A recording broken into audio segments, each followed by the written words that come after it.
हाँ जी भई। एग्ज़ाम दरबार के ऑनलाइन प्लेटफ़ॉर्म पे आप सभी का पुनः धन्यवाद और आप सभी का पुनः हार्दिक स्वागत। प्रिय विद्यार्थियों, हमने पिछले वीडियोज़ के अंदर हमारे शरीर के हृदय और परिसंचरण तंत्र और ब्लड के बारे में चर्चा कर चुके थे। उसके अंदर हमने कंप्लीटली हमारे ब्लड को ऐड किया था, हमारे रक्त समूह को ऐड किया था, सर्वदाता क्या होता है, सर्वग्राही क्या होता है, सभी की हमने चर्चा कर ली थी। आज हमारा एक नया टॉपिक प्रारंभ करने जा रहे हैं और बड़ा महत्वपूर्ण टॉपिक है, क्योंकि अपने शरीर के अंदर मैं नॉर्मली आपसे बात करूं विद्यार्थियों, आप मुझे देख पा रहे हो, सुन पा रहे हो। इसके अलावा यदि आप अपने हाथ में पेन ले रखे हो और अपने पेन को यदि किसी अंगुली में चुभोते हो, तो आपको कहीं ना कहीं उसकी चुभन फील होगी, महसूस होगी। या आप याद करो किसी गर्म वस्तु को जब टच करते हो तो टच करते ही तुरंत आप वहां से अपने हाथ को हटा लेते हो। तो ऐसा क्यों होता है? अपने शरीर में ऐसी क्या चीज है जो हमारे शरीर के अंदर मुख्य रूप से भूमिका के अंदर कार्य करती है और हमें बाह्य वातावरण से उद्दीपनों को ग्रहण कराने का कार्य भी करती है? हमारा टॉपिक है आज का विद्यार्थियों, तंत्रिका तंत्र। तंत्रिका तंत्र, नर्व सिस्टम। ओके। तंत्रिका तंत्र जो होता है, इसके अंदर हमारा जो शरीर होता है बाह्य वातावरण से सूचनाओं को ग्रहण करता है। सूचनाओं के लिए मेरी त्वचा भी है। इसके अलावा आंखों के द्वारा मैं देख भी सकता हूं, नासा मार्ग से मैं उसको सूंघ भी सकता हूं, कानों के द्वारा सुन भी सकता हूं। तो ये बाह्य वातावरण से मैं उद्दीपनों को ग्रहण करता हूं और ग्रहण करने के पश्चात मेरा मस्तिष्क जो है उनके प्रति क्रिया करता है। इस टॉपिक में हम जो पढ़ेंगे उसमें सबसे पहले हमें पढ़ना है तंत्रिका कोशिका। तंत्रिका कोशिका। तंत्रिका तंत्र की संरचनात्मक और क्रियात्मक इकाई कौन है? तंत्रिका कोशिकाएं हैं, नर्व सेल है, नर्व कोशिकाएं हैं। इसमें हमें पढ़ना है विद्यार्थियों मस्तिष्क के बारे में, मेरु रज्जु के बारे में, मेरु रज्जु के बारे में। इसके अलावा आपके शरीर में जितनी भी तंत्रिकाएं हैं उन सभी को हमें पढ़ना है। हम हमारे जो तंत्रिका तंत्र है उसको मुख्य रूप से दो भागों में बांटेंगे, केंद्रीय तंत्रिका तंत्र और परिधीय तंत्रिका तंत्र। सबसे पहले तंत्रिका तंत्र देखो, और तंत्रिका तंत्र की संरचनात्मक और क्रियात्मक इकाई कौन है? तंत्रिका कोशिका। इसकी संरचना को भी हम देखेंगे अभी कि इसकी संरचना कैसी होती है। क्या रीजन है कि मैं मेरे अंगुली के इस अंतिम छोर के अंदर यदि पेन को चुभता हूं और मेरे मस्तिष्क तक कैसे पहुंची वो प्रतिक्रिया, ये सारी क्रियाएं हम इसके अंदर देखेंगे। हम इसमें मस्तिष्क पढ़ेंगे, मेरुरज्जु पढ़ेंगे और एक पढ़ेंगे प्रतिवर्ती क्रियाएं। प्रतिवर्ती क्रियाएं। तो विद्यार्थियों, तैयार हो आप सभी? आज हमारे मस्तिष्क के बारे में हम पढ़ेंगे। मस्तिष्क की कंप्लीटली चीजें हमें ऐड करनी है। मस्तिष्क का कौन सा पार्ट है जो आपके अंदर आईक्यू लेवल का निर्धारण करता है? मस्तिष्क का कौन सा भाग है जो आपके शरीर का शारीरिक संतुलन करता है? मस्तिष्क का ऐसा कौन सा पार्ट है जो आपके शरीर में ऐच्छिक या अनैच्छिक क्रियाओं का नियंत्रण करता है? आपके शरीर में आपकी ऐच्छिक क्रिया जो होती है आपकी इच्छा के वश में होती है और अनैच्छिक क्रियाओं पर आपका नियंत्रण नहीं होता है। आपका मस्तिष्क ही वो भाग है जो पूरी बॉडी पे अपना कंट्रोल कर रखा है, नियंत्रण कर रखा है। तो प्रारंभ करें सबसे पहले हम तंत्रिका तंत्र के बारे में।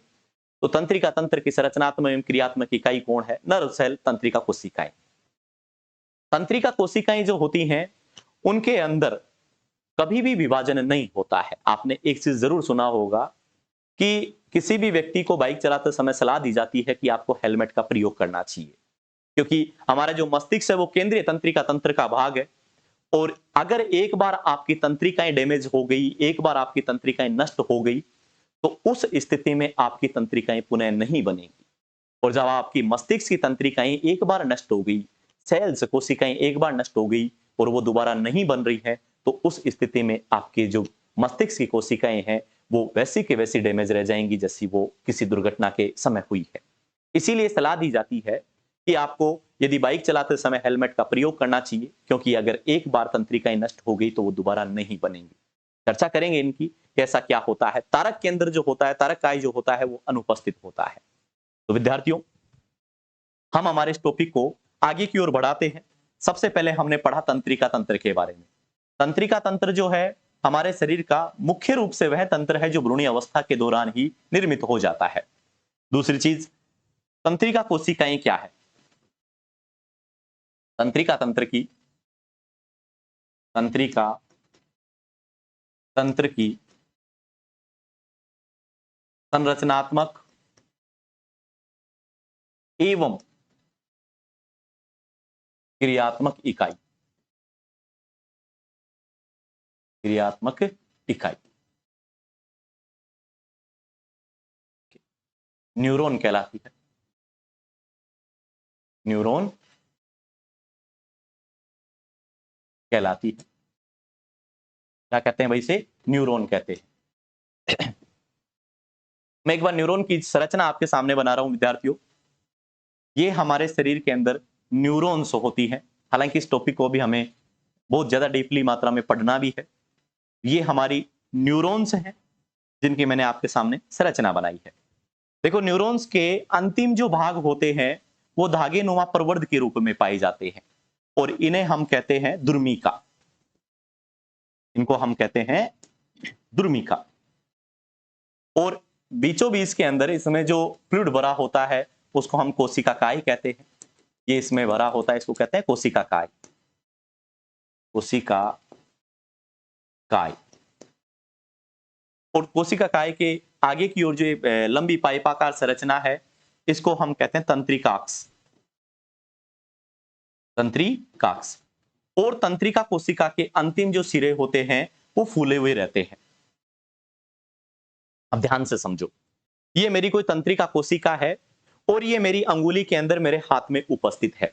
ये जो मैंने संरचना बनाई है इसी प्रकार की तंत्रिका मेरे हाथ के अंदर उपस्थित है विद्यार्थियों। ये क्या करती है, जैसे मैंने बाह्य वातावरण से कोई भी चीज यदि मेरी त्वचा को स्पर्श करेगी तो मेरी ये जो तंत्रिका का कौन सा सिरा, दुर्मिका, ये बाह्य वातावरण से उस सूचना को सबसे पहले ग्रहण करेगा। बाह्य वातावरण से सूचना को कौन ग्रहण करेगा? दुर्मिका। और इस सूचना को ग्रहण करके ये भेज देगा कोशिकाकाय के अंदर। कोशिकाकाय में भेजने के बाद में यह सूचना तंत्रिकाक्ष से होती हुई आगे चली जाती है विद्यार्थियों, और आगे जाकर के ये एकत्रित हो जाती है सिनेप्टिक पुटिकाओं में। इनको कहते हैं सिनेप्टिक पुटिकाएं। सिनेप्टिक पुटिकाएं।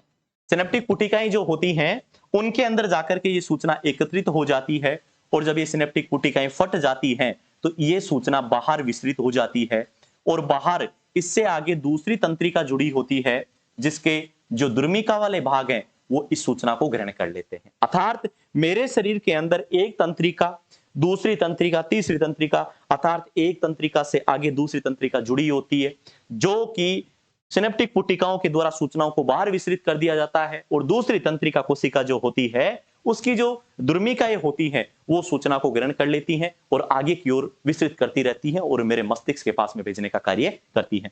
हालांकि इस टॉपिक पे हम और डीपली चर्चा करेंगे। हम एक बार चर्चा कर लेते हैं तंत्रिका तंत्र की। और तंत्रिका तंत्र को हम डिवाइड करते हैं विद्यार्थियों। तंत्रिका तंत्र, इसको हम बांटते हैं दो भागों में। एक है केंद्रीय तंत्रिका तंत्र, केंद्रीय तंत्रिका तंत्र, और दूसरा है परिधीय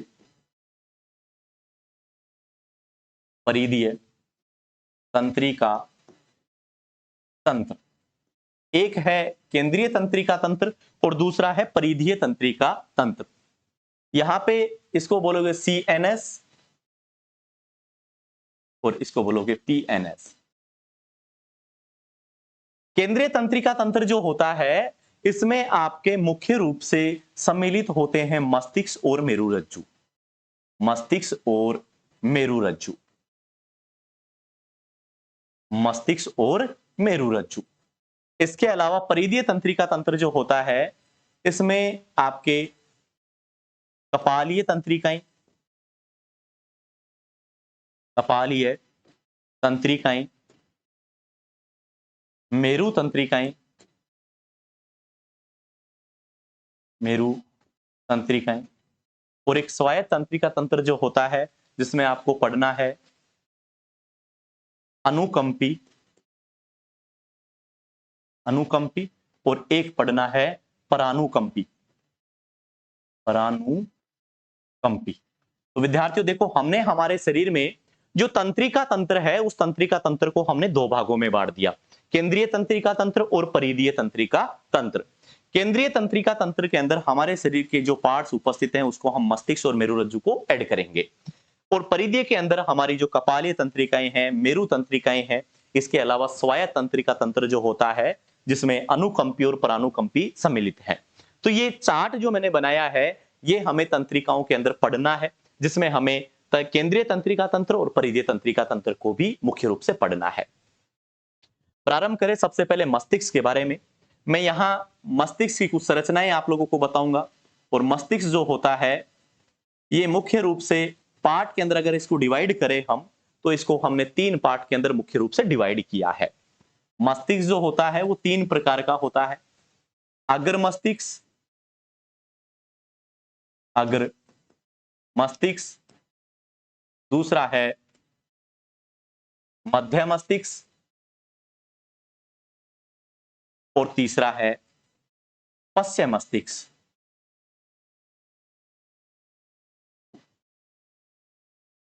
हालांकि इन चीजों को भी नोट करने की आवश्यकता नहीं है, एक बार हम इन चीजों को समझते हैं उसके बाद में हम इनको नोट करेंगे। सबसे पहले हमने मस्तिष्क को 3 पार्ट में डिवाइड किया है, अग्र मस्तिष्क, मध्य मस्तिष्क और पश्च मस्तिष्क। हमारा जो मस्तिष्क होता है मुख्य रूप से हमारी बॉडी का सीपीयू है, क्योंकि ये हमारे पूरी बॉडी पे अपना नियंत्रण रखता है। अग्र मस्तिष्क, मध्य मस्तिष्क और पश्च मस्तिष्क। अगर अग्र मस्तिष्क की बात करके चले तो हमने इसको भी 2 पार्ट में बांट दिया। एक पार्ट है उसका नाम है प्रमस्तिष्क, प्रमस्तिष्क, और दूसरे का नाम है डायनसेफेलोन, डायनसेफेलोन।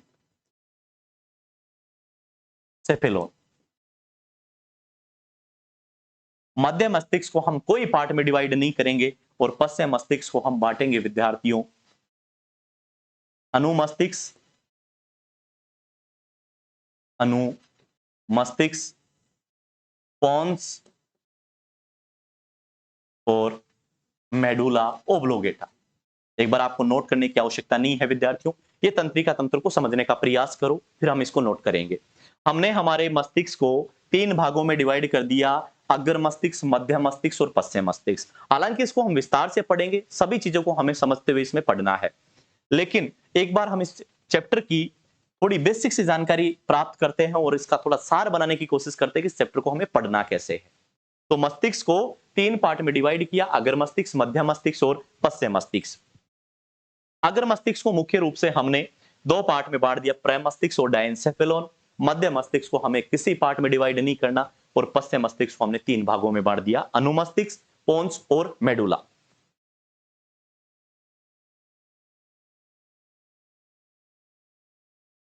अब आगे हम प्रारंभ करें इसमें, तो देखो अग्र मस्तिष्क जो होता है उसका पहला पार्ट है आपके लिए प्रमस्तिष्क।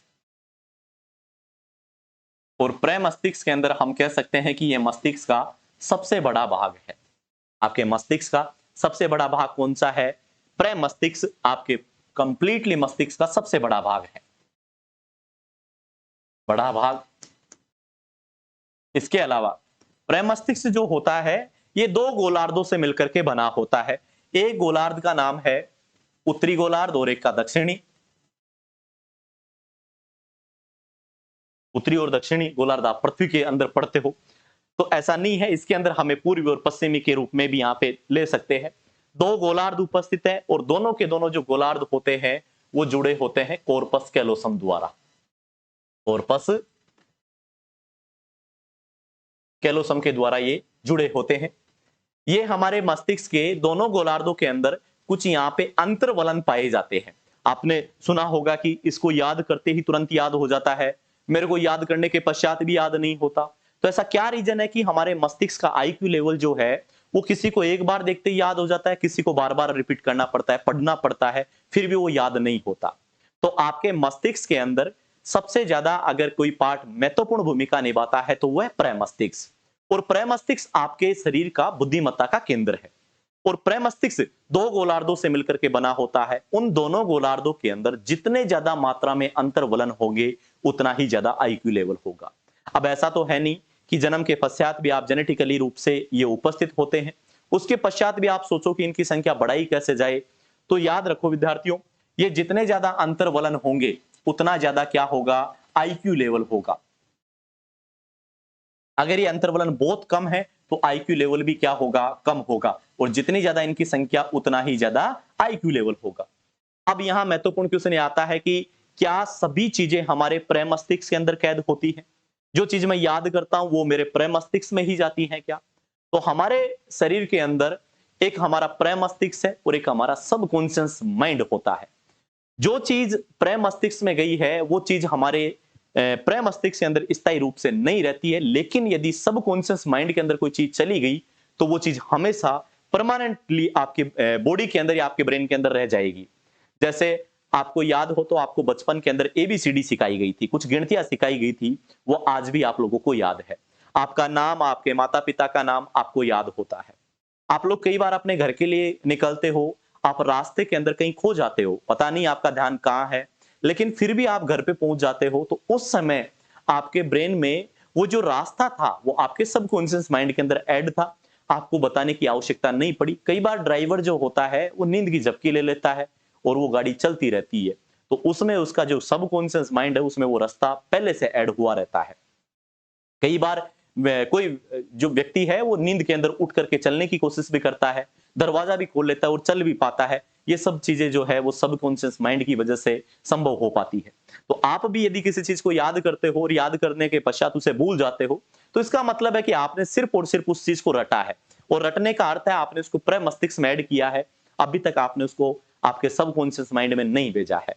और मुख्य रूप से आपका जो प्रमस्तिष्क और सबकॉन्शियस माइंड है उनके बीच में ज्यादा कुछ गैप नहीं है, सिर्फ और सिर्फ एक दीवार मानो उस दीवार का गैप है, जिसे आप अपने अथक प्रयासों के द्वारा नष्ट कर सकते हो। अथक प्रयास सिर्फ और सिर्फ यहाँ पे रिवीजन होता है। अगर आप किसी चीज को बार बार दोहराते रहते हो तो वो चीज आपके सबकॉन्शियस माइंड में चली जाती है, जिसकी वजह से आपके माइंड से वो चीज कभी निकल नहीं पाती। जैसे अगर आप लोग हनुमान चालीसा का पाठ करोगे तो नियमित रूप से आप हनुमान चालीसा दोहराने के पश्चात एक समय ऐसा आएगा कि आप नियमित रूप से हनुमान चालीसा बोलने लग जाओगे, बिना किसी टीपे आप हनुमान चालीसा का गुणगान कर सकते हो। वो चीजें इसीलिए संभव हो पाई क्योंकि वो आपके सबकॉन्शियस माइंड के अंदर ऐड है, और जो चीज सबकॉन्शियस माइंड में चली जाती है वो स्थायी रूप से आपकी स्थायी मेमोरी के रूप में बनी रहती है। तो हमने देखा कि हमारे प्रमस्तिष्क में दो गोलार्ध जो कॉर्पस कैलोसम के द्वारा जुड़े हुए हैं, और हमारा प्रमस्तिष्क जो है वो आईक्यू लेवल का निर्धारण भी करता है। अर्थात आप प्रमस्तिष्क को कह सकते हो बुद्धिमत्ता का केंद्र, बुद्धिमत्ता का केंद्र। इसके अलावा जितने भी आप लोग विचार विमर्श करते हो, तर्क वितर्क करते हो, ये सभी चीजें हमारे प्रमस्तिष्क के अधीन होती है। और प्रमस्तिष्क के इन दोनों गोलार्धों पर कुछ पिंड पाए जाते हैं जिनको हम कहते हैं ग्राण पिंड। सूंघने से संबंधित जो पिंड होते हैं वो हमारे प्रमस्तिष्क के ऊपर पाए जाते हैं, ग्राण पिंड जिन्हें कहा जाता है। बुद्धिमत्ता का केंद्र जो है वो भी हमारा प्रमस्तिष्क है। ज्ञान, विचार, सृजनशीलता, सृजनशीलता,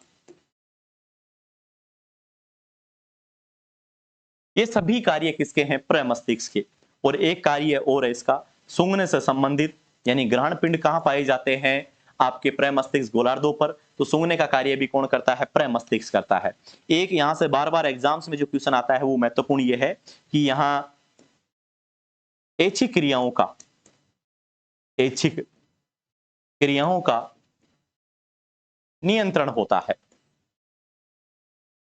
ऐच्छिक क्रियाओं का नियंत्रण होता है, अर्थात जो क्रिया आपके नियंत्रित में है, जो क्रिया आप इच्छा के अकॉर्डिंग करना चाहते हो, उन सभी पे आपके प्रमस्तिष्क के जो गोलार्ध होते हैं उनका नियंत्रण होता है। अर्थात आप अपने प्रमस्तिष्क के द्वारा ऐच्छिक क्रियाओं का नियंत्रण कर सकते हो। ये कई एग्जाम्स में रिपीट हुआ क्वेश्चन है कि ऐच्छिक क्रियाओं का नियंत्रण कहां होता है? हमारे प्रमस्तिष्क के अंदर।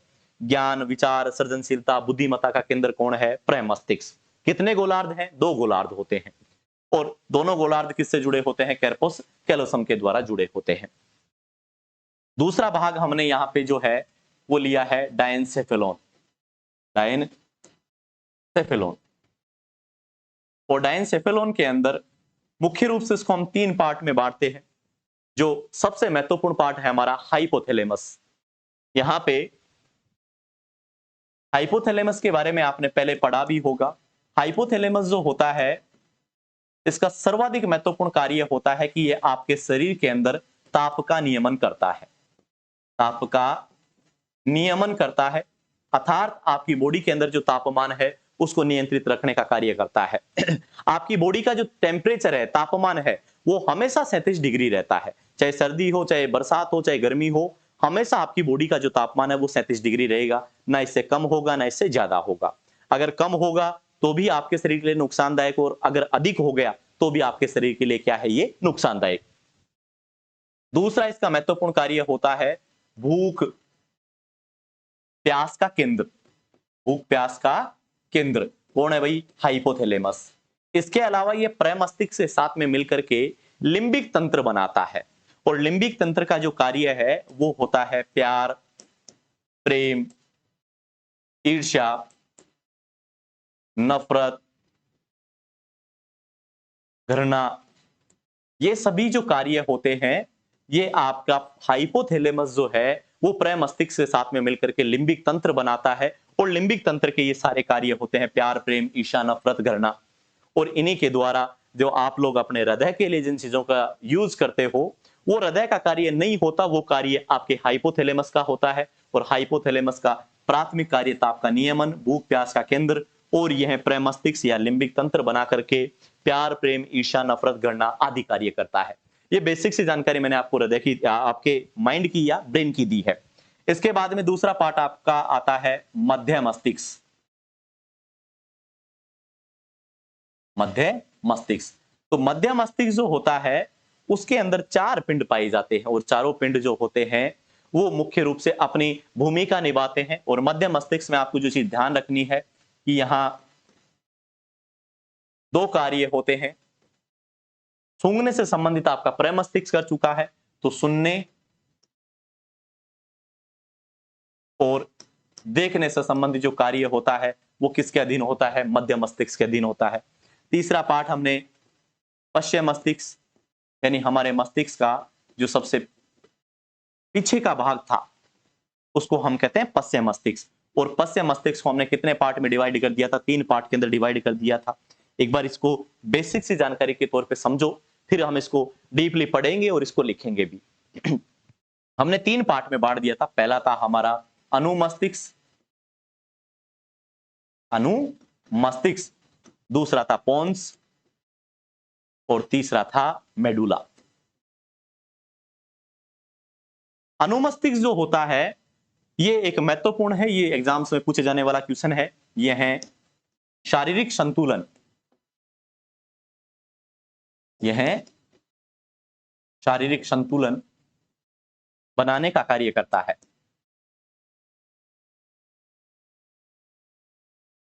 शारीरिक संतुलन बनाने का कार्य करता है, अर्थात जैसे आपने देखा होगा कि कोई व्यक्ति यदि अत्यधिक मात्रा में शराब का सेवन कर लेता है तो उसका जो शरीर है वो, उसके जो पैर हैं वो लड़खड़ाने लगते हैं। उस समय क्या होता है कि उसके मस्तिष्क का जो अनुमस्तिष्क भाग है वो कार्य करना बंद कर देता है। जैसे आप अगर किसी एक फ्लोर पे दीवार पे चलने की कोशिश करोगे तो आप आसानी से चल जाओगे, लेकिन आपको बोला जाए कि तुझे 15-20 फ्लोर ऊपर जाकर के उसी दीवार पे चलना है, तो वहां आप उस दीवार पे चलने में असमर्थ हो, क्योंकि उस समय आपका अनुमस्तिष्क काम नहीं करेगा। यदि आप साइकिल चलाते हो, बाइक चलाते हो, उस समय आपका जो अनुमस्तिष्क होता है वो कार्य करता है और आपके शारीरिक संतुलन का काम करता है। जैसे आप किसी दीवार पे चल रहे हो, उस समय आप अपने शरीर को अत्यधिक मात्रा के अंदर एक बिंदु पे केंद्रित करके चलते हो, अर्थात आपका जो अनुमस्तिष्क है वो अत्यधिक एक्टिव है। या जैसे आपने देखे होंगे बहुत से जगह 2 बांस के डंडे लगा करके बीच में रस्सी बांध के उस रस्सी पे चला जाता है। सर्कस के अंदर काफी ये दिखाया जाता है। तो उस रस्सी पे जो चलने वाला शख्स होता है उसका अनुमस्तिष्क जो है वो सर्वाधिक कार्य करता है उस समय, क्योंकि उसके शरीर का शारीरिक संतुलन अति महत्वपूर्ण है। तो जो शराब का सेवन कर लेता है उसके शरीर में अनुमस्तिष्क काम करना बंद कर देता है, और यदि कोई अत्यधिक पतली दीवार पे भी चलने की कोशिश कर रहा है तो उस समय उसका अनुमस्तिष्क अत्यधिक कार्य करेगा। दूसरा पार्ट है पोन्स। पोन्स जो होता है ये मुख्य रूप से श्वास अनुचलन के अंदर पाया जाता है। श्वास अनुचलन केंद्र पाया जाता है। तीसरा है मेडुला, और मेडुला के लिए ये लाइन याद रखना, अनैच्छिक क्रियाओं का नियंत्रण, अनैच्छिक क्रियाओं का नियंत्रण, अनैच्छिक क्रियाओं का नियंत्रण किसके अधीन होता है? आपके मेडुला के अधीन होता है।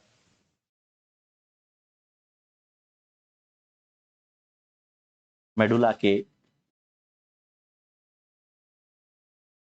अधीन होता है। ये हमने हमारे मस्तिष्क के बारे में बेसिक सी जानकारी देखी है कि हमारा मस्तिष्क मुख्य रूप से 3 पार्ट में डिवाइड किया गया था, अग्र मस्तिष्क, मध्य मस्तिष्क और पश्च मस्तिष्क।